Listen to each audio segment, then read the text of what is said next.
Hello, and on the occasion of Independence Day, greetings for the event and appropriate time to revisit the philosophy that goes with partition in India. We've just survived Dhurandhar 1, 2, etc. We've given it a huge thumbs up. And now comes Rajkumar Santoshi's film, 1947, Batwara. The cast, Sunny Deol, Preeti Zinta. So the expectation is, the border, that kind of cinema. You've seen how Sunny Deol has been involved in films like Gaddar, Border. But we've also seen My Vapas Aunga recently. So there can also be a subtle shift from मैं घुस के मारूंगा, which is also a dialogue in the film incidentally, but very, very subtle. So is this just the signal, or is it just one sparrow? The film, however, is noteworthy simply because it deals with the Indo-Pak relationship beyond borders. It deals with the human fabric between Indians, Hindu lady in Pakistan, Lahore, and a Muslim family that was forced to leave India and go to Lahore in Pakistan circa 1947 and partition. That part of history we all know. Interestingly, the film starts off with a scene in Meerut where children are preparing for the dawn of Indian independence. And what do they sing? Iqbal. Sare jahan se acha Hindustan hamara. The paradox is there for the subtle viewer. But as we move on, the happy family of Mirza Sahib, Sunny Deol, his wife Hamida, wow, what a return, Preeti Zinta, their daughter Khushi Hajare as Tanveer, and Karan Deol as Javed. The family is forced to leave India. There are those usual stereotypical trains leaving various parts of India to Pakistan and vice versa. The mass, sad, tragic, shameless exodus of people from and crashing at borders. After that, Javed's relationship with his father Mirza is ala Shakti, like Dilip Kumar and Amitabh Bachchan, that master classic from Ramesh Sippy. Of course, the film does not concentrate too much on that, but moves to the family of Mirza, which are allotted a bungalow of what is called Durga Bhavan, which was erstwhile owned by Ratnlal, a local jeweler in Lahore. However, the family is all gone. Remaining in that family is an old lady, Ma Mai Shabana Asmi. When the family walks into this palatial bungalow, they think it is theirs till they are rudely disrupted by the presence of a Hindu lady. The initial hesitation and the anxiety to have a Hindu lady in their midst lends to their wanting her to get out of the house. Slowly but surely, the relationship develops, much to the dislike of the local Gunda, the bigot in Yahoo, played by Abhimanyu Singh. But on the other hand, in Pakistan, helping the new family is Habib Anwar, a poet, played by Ali Fazal.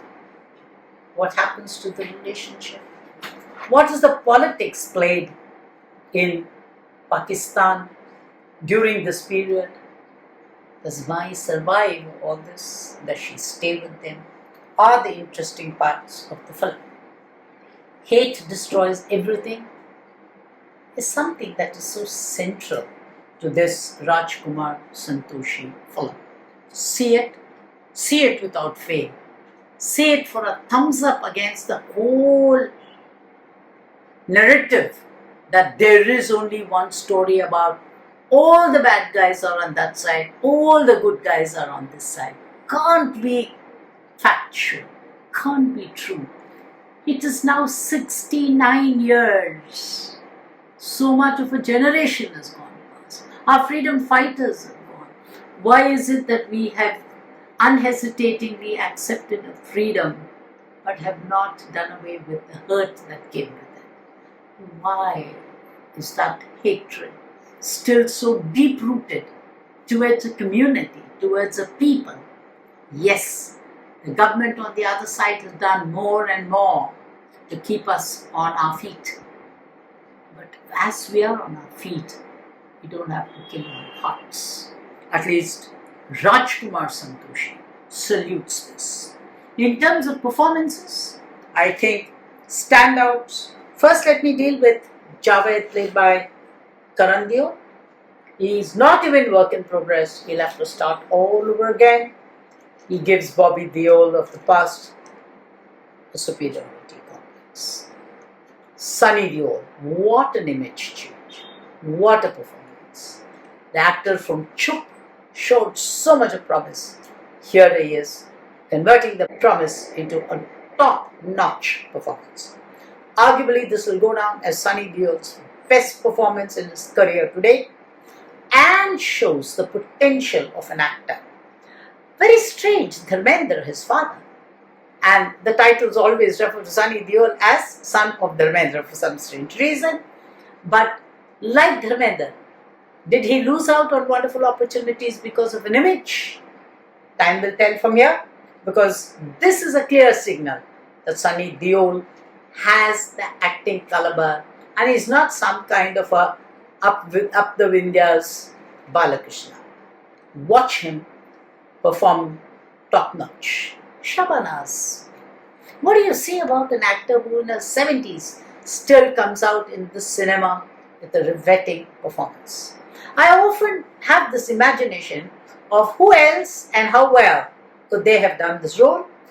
And in that context, I very strongly have held that every role that Shabana Azmi does, nobody else can. But this time I'm going to make an exception. There are two spots in the movie that I'm going to talk about. Kwe Shabana Azmi. In the final scene, she's there. She's amazing. She's perfect. Picture perfect scene from Shabana Azmi there. But in the scene where she's returning home, and a couple of times in the movie, like in the very first scene, there is something about her dialogue delivery. If Nasiruddin Shah in Mai Vapas Aunga did not turn out to be top notch for me, I think this is not Shabana Azmi's best performance, notwithstanding the fact that this is yet a brilliant performance. Somewhere I think, Chef Ali would have added more ethos, pathos to a film of an aging matriarch waiting eternally for a son who's not going to come back, who mentally makes and finds a new family and has enough emotion in her to go past religion, the barrier of religion, and live with them happily. Shabana Azmi is top-notch, but by her standards, she's not the best. Welcome back, Preeti Zinta. You were so breezy, you were so good, and it's nice to see you add a punch here and there. At the end of it all, I am alive, and I will prove that I am alive, says Sunny Deol, and proves it in this film. This is a larger message, not just with the lessons from Jantar Mantar, but a lesson of tolerance, a lesson which says, if you want to be alive, prove that you are alive. On that count, yet again wishing everybody a happy Independence Day. Let me hope that hate will go. Thank you, Abhinav. Thank you, Datu. Thank you, viewers. Do go to the theatres. Go and watch the movie 1947 Batwara.